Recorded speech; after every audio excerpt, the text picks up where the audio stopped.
And as we begin, just let's acknowledge the beauty of what we just did today, what we are doing. We showed up, first of all, and we did this radical act of non-doing meditation. And we didn't flee the room out of boredom or having to be with our thoughts and emotions. And so in that, there are some amazing qualities that we have expressed. Wisdom that sees the value of this practice and being here. Renunciation, we put down our phones. We said no to a bunch of other things that we could be doing right now. Energy and patience, energy that got us here and supported our efforts in our practice, and patience with our restless minds or achy bodies. And there's generosity here too. Generosity in sharing our time, sharing our presence, sharing our practice in this coming together that we call sangha. So right there, we've actually expressed half of the 10 paramis, these beautiful qualities of heart and mind that we're going to look at over the next 10 weeks. And we wanted to explore these one by one because they give us a way of responding wisely to life, to a world and country that right now seems so disconnected from kindness and justice, inclusivity. Give us a way of responding with integrity to the forces of disintegrity. And a few years ago, when we were in a very similar place of uncertainty and fear and not knowing how to cope at the beginning of COVID and quarantine and meeting online, Beth's partner, Hugh, who's here today, gave a beautiful Dharma talk. And there was one line in the talk that has stayed with me the entire 4 years since then. Hugh said, "When I don't know what to do, I can practice the Eightfold Path." And the paramis are like that too. When we don't know what to do, when we don't know how to respond, we can practice the paramis. They're another framework that can be so useful in responding skillfully and holding our hearts and being of use and service in the world. Okay, so you have to indulge me in a bad joke. So this joke goes, if you can live without caffeine, if you can be cheerful, ignoring aches and pains, if you can resist complaining, if you can understand when your loved ones are too busy to give you any time, if you can take criticism and blame without resentment, if you can ignore a friend's limited education and never correct them, if you can resist treating a rich friend better than a poor friend, if you can face the world without lies and deceit, if you can honestly say that deep in your heart you have no inherent bias against any group of people, then you have almost reached the same level of spiritual development as your dog. That's great. I love that. But these beautiful qualities, these godlike qualities, these dog-like qualities actually do come naturally to us. They are in us, they're indwelling, and they're conditioned, they're obscured by conditioning, by fear, by needing to keep this being safe. They're obscured by what the Buddha called the three poisons of greed, hatred, and delusion. And so developing these beautiful qualities is as much a question of subtracting what obscures as it is adding anything. So who are we? Who am I when I'm grounded in the heart? So in one of the ancient teachings, Sariputta, who was one of the Buddha's closest friends and attendants, asked the Buddha, how many qualities are there, Lord, issuing in Buddhahood? And so Sariputta is asking, what are the qualities that culminate not only in full awakening, but also in becoming a Buddha, a teacher for the age? So according to tradition, many people might become enlightened, but a Buddha appears on the earth only every 4,000 years or so. And so the Buddha replies, there are, Sariputta, 10 qualities issuing in Buddhahood. What are the 10? Giving, Sariputta, is a quality issuing in Buddhahood. Virtue, renunciation, wisdom, energy, patience, truthfulness, resolve, loving kindness, and equanimity are the qualities issuing in Buddhahood.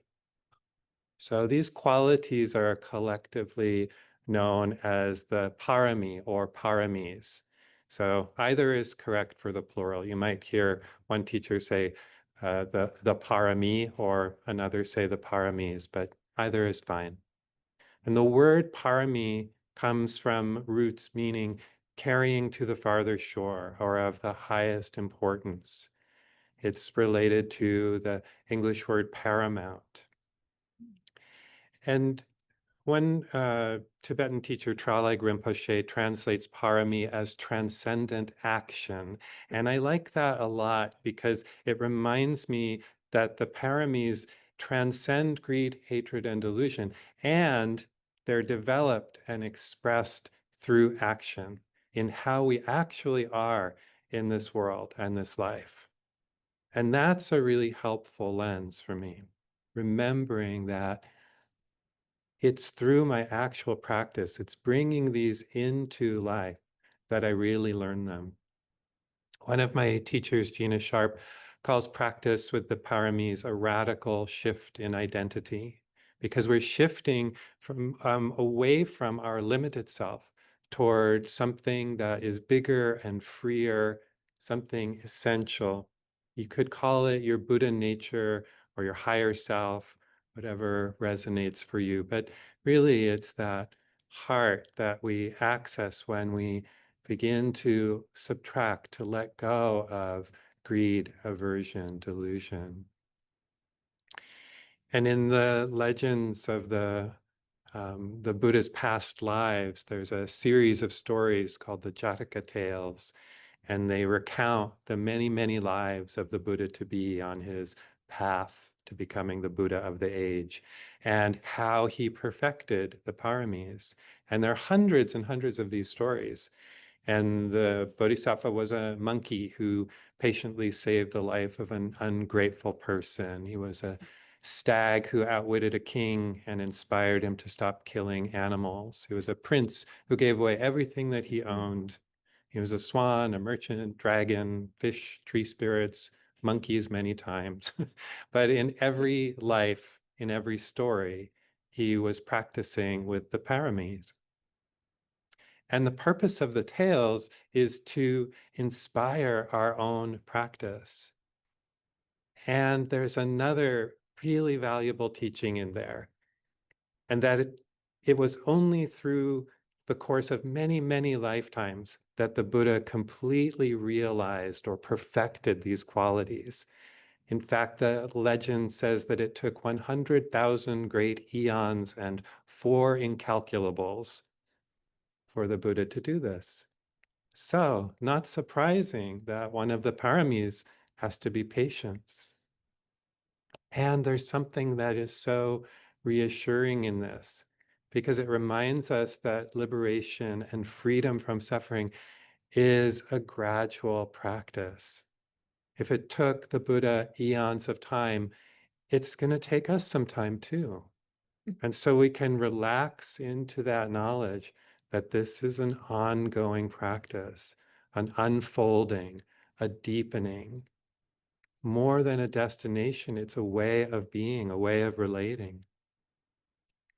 So we can bring our energy and resolve to our practice, of course. But as Gina Sharp said, this is not an endeavor of time and space, but outside of it. We don't know how our actions will reverberate.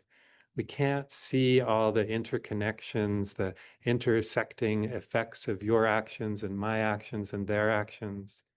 We can't see the karma, but we can be certain that every positive action that we do extends far beyond our current view. So, shifting gears to modern teachings for a moment. So, this is one I find really helpful for me as a meditator. So, research into the brain and psychology demonstrates something that's called the default mind or the default mode network. And this is a sort of automatic thinking that helps us to be safe as human organisms, human animals, safe in the world, safe in the pack. It's survival thinking, the ego keeping the organism safe, which is its job. And it's been shown that when we are not engaged in a task or otherwise directing our attention, that our mind will default in some general directions. So this is interesting because when we sit as meditators, we're not actively engaged in a task. We're doing something that is stilling the mind. And so these energies come up. So see if you recognize them. Fixing and improving. What's missing in my life? What's wrong with this moment? What's wrong with me? How can I be more safe? How can I get more of what I perceive is good? And how can I get rid of what I don't like? Thinking about past and future. This is huge for me.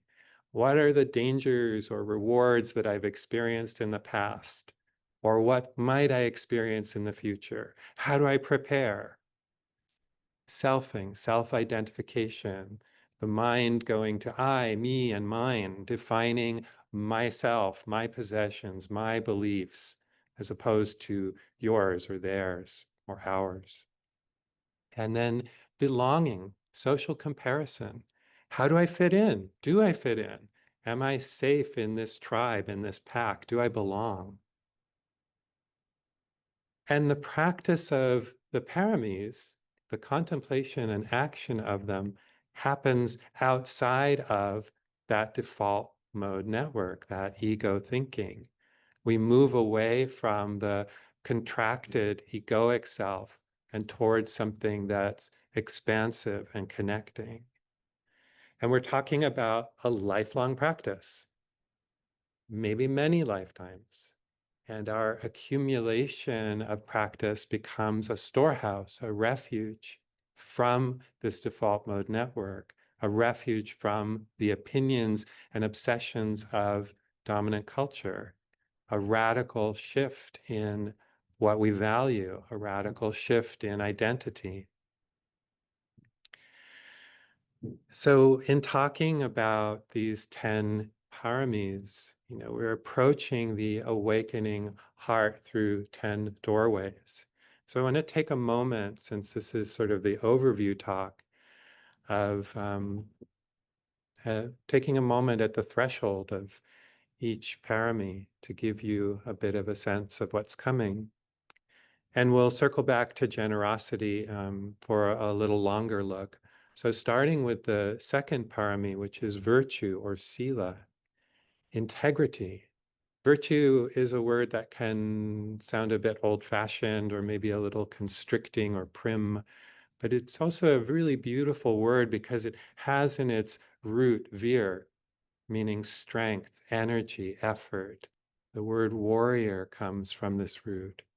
So we're talking about something very strong, integrity, behaving with deep kindness and care, especially in relation to other beings, doing the things that may not be easy, but that we know are right.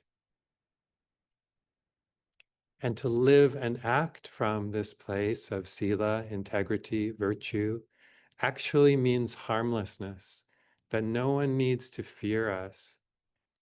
Not harming, not appropriating, using kind speech, kindness in our relationships, not abusing body, mind or heart of self or others, behaving ethically, even when you don't have to. Renunciation is the second, or nikama. This is the loosening of the conviction that we hold that happiness is found in sensual pleasures. It's the practice of becoming content with just what is needed, exploring what that is for us, and not what the dominant culture tells us that we should want or what our neighbors have. But renouncing doesn't mean denouncing. So there's nothing wrong with the sense pleasures that we experience, the taste of a lovingly prepared meal, the warmth of the sun, the touch of a loved one. But chasing after pleasure again and again and again can't bring lasting happiness or well-being. Suzuki Roshi said, true renunciation is not giving up the things of this world, but in knowing that they go away. When we see their inability to be a lasting source of happiness, we begin to loosen our grip and look elsewhere. This leads us to the next, wisdom or panya. And this is beyond what we have read or heard or been taught. This is our own direct experience of life, seen with clear awareness. This is the insight we talk about. This is the insight in Insight Community of the Desert. This is the beginning and the end of the path in Buddhism. And we practice the way of wisdom by remembering and actually applying, acting on the insights that we've gained. How does our deepest wisdom guide us? And then we come to energy or virya. This is the quality of bringing our full self to whatever's truly important and truly of benefit. It's supported by that previous parami of wisdom because we see clearly what needs to be done. And so we're energized. Yeah, let me do this. I see it now. There's confidence in the direction that we've chosen. There's a cutting through of resistance of, I can't. What difference does it make? Of doubt. And then we come to patience, khanti. Is patience just waiting, or is there an allowing quality of heart as well? Patience balances energy and determination. And it has both this quality of quiet determination and also of letting go of a need to control. And there's love in patience. There's accepting in patience. Patience forgives the world for being the world. And then truthfulness, satya, which I taught on last month. This is a conscious practice of truthfulness that builds trust and safety with ourselves and in our relationships. And it's not just the facts, it's something much more. It's a quality of the heart. Truthfulness lets go of intentional or habitual or even unconscious delusion when we see it. Only by not deceiving ourselves and others can we really see this path, can we really see clearly. And the Buddha was so adamant about this that he said to even jokingly be untruthful is something to be avoided, because that habit of truthfulness is central to what we're doing here. Looking clearly at ourselves and our world and how we want to relate. And then resolve. This is a power of believing in our aspirations, the practice of knowing our values and being guided by them. And right now, we need this clarity so much to meet the world as it's showing up, to meet the political situation, to meet the injustice that we're experiencing and witnessing. And this kind of resolve is related to courage. Maya Angelou wrote, courage is the most important of all the virtues because without courage, you can't practice any other virtue consistently. Then we come to loving kindness, knowing that all beings desire to be happy, just as we want to be happy and safe. We offer our kindness in thought and action. We make a commitment to harmlessness in our actions in the world. And love, metta, is present in all of the paramis, in all 10 paramis. Wisdom is present as well. In fact, you could expand the list. Any place love and wisdom show up is a beautiful quality where we can cultivate. And I wanted to share this text on the Paramis. It's from an old commentary. I cannot provide for the welfare and happiness of others merely by wishing for it. Let me put forth effort to accomplish it. And this is so important in the Paramis. It's not just contemplation. It's not just hanging out in these beautiful thoughts and ideals. It's putting them into practice. It's incorporating them into how we relate to the world and how we are with others. And then we do that in a field of equanimity, which is the 10th parami. It's the quality of the heart that holds everything that arises, the joys and the sorrows, the anchor of the boat that's there when the winds are whipping around and howling and when the water is still. Not becoming attached to anything because we understand that the nature of things is to change. I recently heard a beautiful way of expressing equanimity, walking evenly on uneven ground. So bringing our own balance with us, not relying on the world to be smooth, but bringing our own awareness, our own stillness, our own balance. So I want to come back to the first parami, dana, or giving. And in the teachings, there are two words that we associate with generosity. There's chaga and dana. Chaga inspires dana. Chaga is the intention, the inner sense of generosity. And dana is the outward expression, the completion, the action of giving. So we could say that chaga is the contemplation and dana is the action. The Buddha said, if beings knew as I know the results of giving and sharing, they would not eat without having given.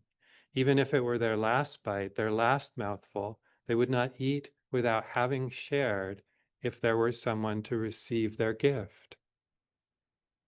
And when the Buddha taught in a new place, before he taught anything else, before he taught the Four Noble Truths, the Eightfold Path, he talked about dana, about giving. Someone asked Zen Master Baizhang why giving is the gateway to the Bodhisattva path. And Baizhang answered that it is because to practice giving is to practice letting go. The monk then asked, what do you let go of? Baizhang said, you let go of narrow views. You let go of the idea that things are small and tight, graspable and possessible. So in that act of heartful giving, there's a lessening of that grip, that sense of being a limited, separate being concerned with I, me, and mine. And there's a sense of release, of opening into community, into connection, into well-being together. Every single act of heartful giving is important, no matter how big or small, because this moment conditions the next moment. Just like the metta practices that we do on Fridays are a gradual opening of the heart, a training of the heart, a sort of practice for meeting the conditions of life, so is our practice of giving. Giving is something we can practice every day. What is a day like when I look for ways that I can give, even if it's a smile or a kind word or a donation or an act of service? And I want to share 3 personal practices around generosity. Never crush, don't calculate, and never regret. So I mentioned this in my talk last fall. No, when was it? Yeah, I guess it was last fall on generosity. Never crush a generous impulse. And this was something that was in my heart before I encountered the Buddhist teachings. But if I notice that intention in my heart to give, there is a brightness in that. And then I really often have noticed the clouds roll in, the second guessing. You've already given, or it might not actually be appreciated, or let someone else do it. And then I see the light of that generous impulse, that chaga, dim and flicker. And then that wakes me up a little bit. Oh, what's going on here? How can I actually support this beautiful intention all the way to action, chaga, to dana? And so I look at it, I take a moment with it. What are my intentions in this moment? Am I really giving to be of benefit? Is this wise giving? And in that pause and that reorientation, the flame grows stronger again. And usually I make that gift. I perform that action of giving. Another rule or training I undertake is to let go of zero-sum thinking. I'm not sure who said it, but give as though there is nothing to lose, because there's only gain in giving. Both the giver and the receiver benefit from the act of giving. Letting go of calculations. Yeah, I think back and I remember being on early retreats and how I would calculate how much dana to leave after a week-long retreat and how many hours it had been. And what a teacher should earn per hour and how many people were in the room and doing all that math. And that never led to a good place. That's not heartful giving. That was the market economy in action. And so if this moment and it conditions the next, and it does, how did I just condition my next moment? More calculations, more fee for service. More than anything, it's the intention and manner of giving that makes the gift valuable. What's in our hearts and minds as we give is what's truly important. And the Buddha illustrated this with a beautiful simile. I tell you, even if a person throws the rinsings of a cup or a bowl into a village pool or pond, thinking, may whatever animals live here feed on this, that would be a source of merit, to say nothing of what's given to human beings. When we give from the heart, the Buddha said, before giving, the mind of the giver is happy. While giving, the mind of the giver is made peaceful. Having given, the mind of the giver is uplifted. How does it feel when you've shared from the heart? Having given, the mind of the giver is uplifted. I think that's very true. When I give in that way, I notice I never regret it. I know of times when I wish that I had acted on generosity or shared more. But when I have shared what I have with another, I do feel that uplift that the Buddha spoke about, even when I remember it many years later, even if it wasn't necessarily received gratefully or recognized. I'm still glad that my heart was open enough to make that gift. So no regrets, no crushing, no calculations. And we can recollect the generosity that we receive, starting with life, the gift of life that's so precious and freely given to us. We can reflect on the gift of the Dharma, the Buddha and the monastics and sanghas, just like ours, that have kept the teachings alive and available to people for 2,600 years through the practice of dana, generous giving. Almost 14 years ago, some people got together and said, hey, what if we had a Buddhist Sangha in Palm Springs? Yeah, let's do the work to make that happen. Let's make that gift. And because of that gift, we're here today. Not fee for service. The Dharma is alive and available because of giving. This is the economy of the Buddhist path.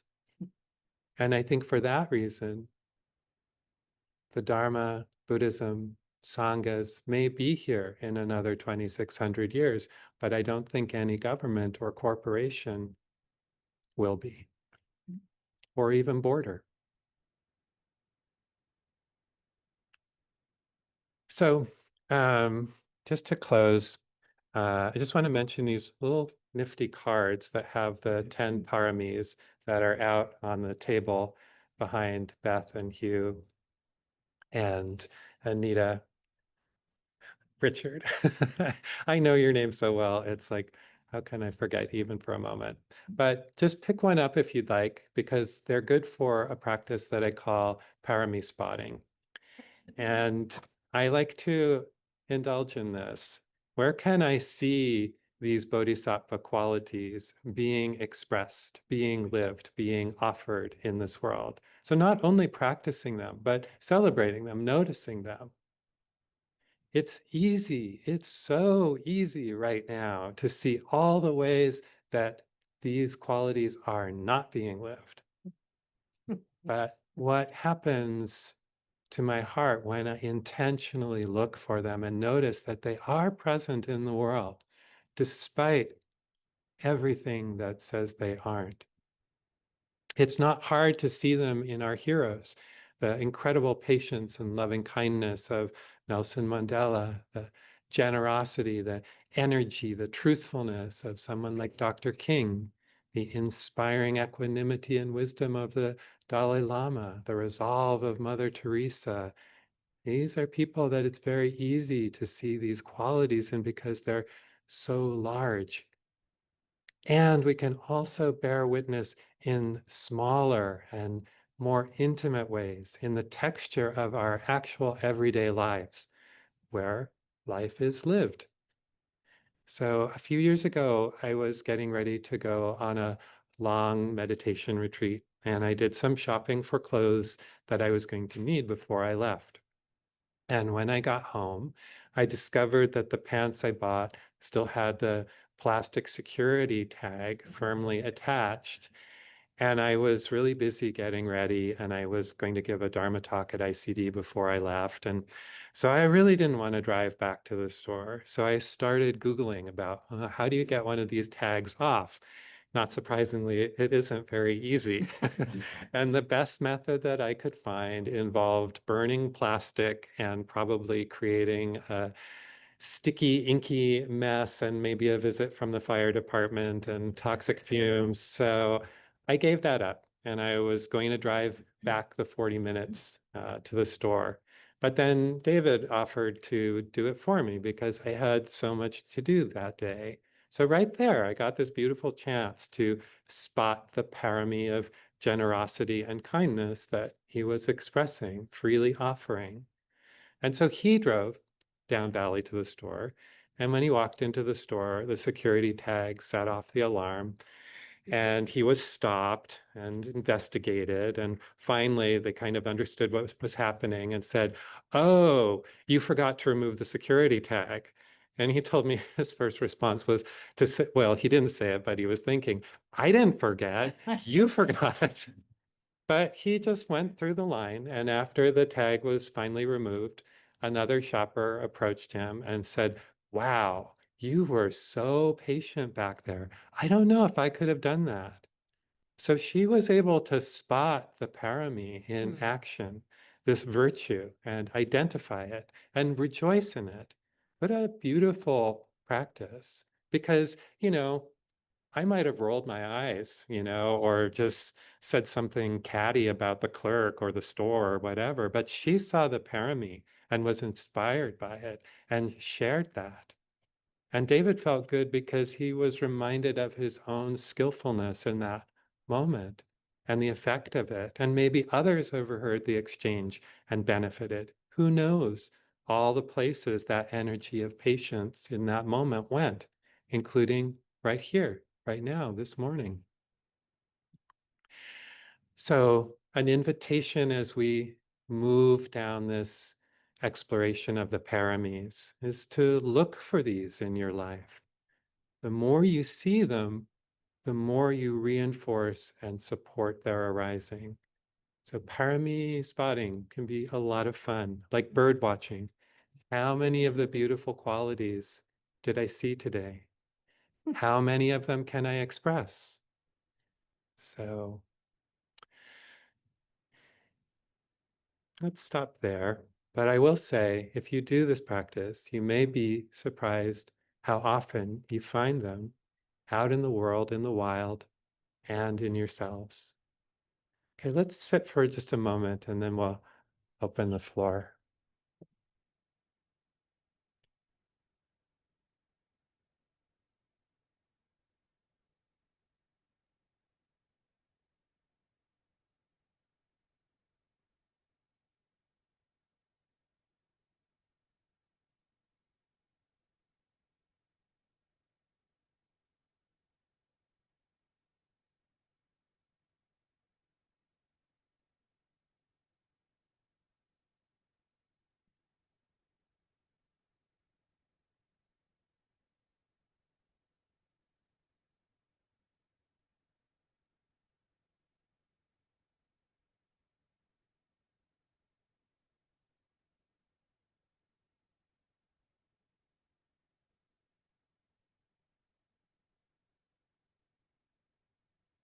Okay.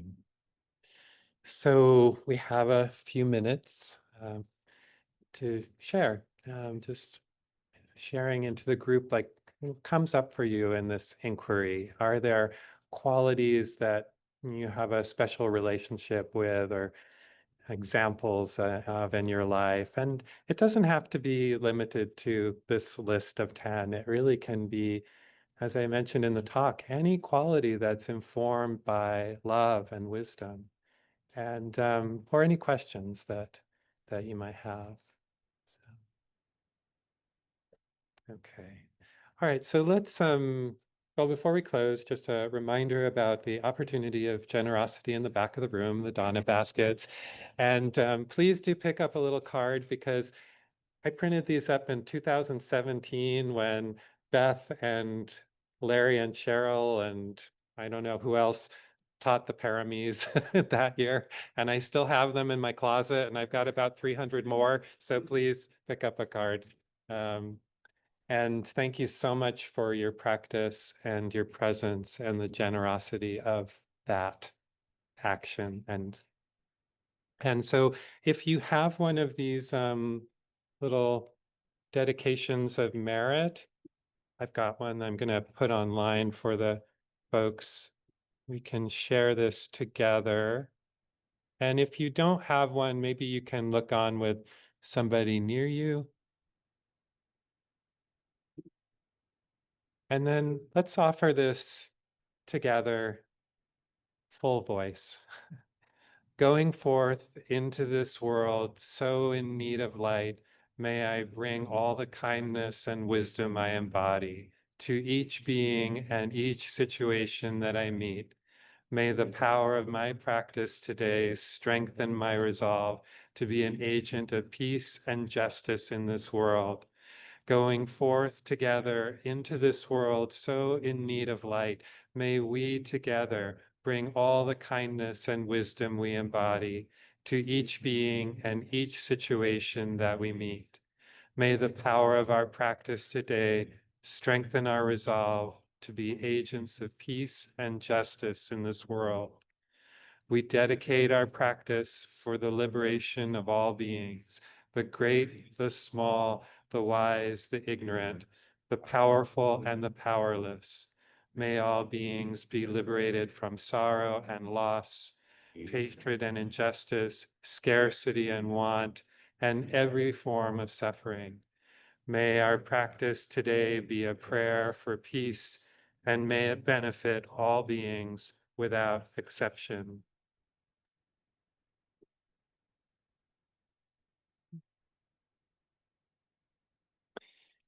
Thank you. And next week will be Sila, Virtue, Integrity with Valerie. So please come and stay with the series. Okay. Take good care.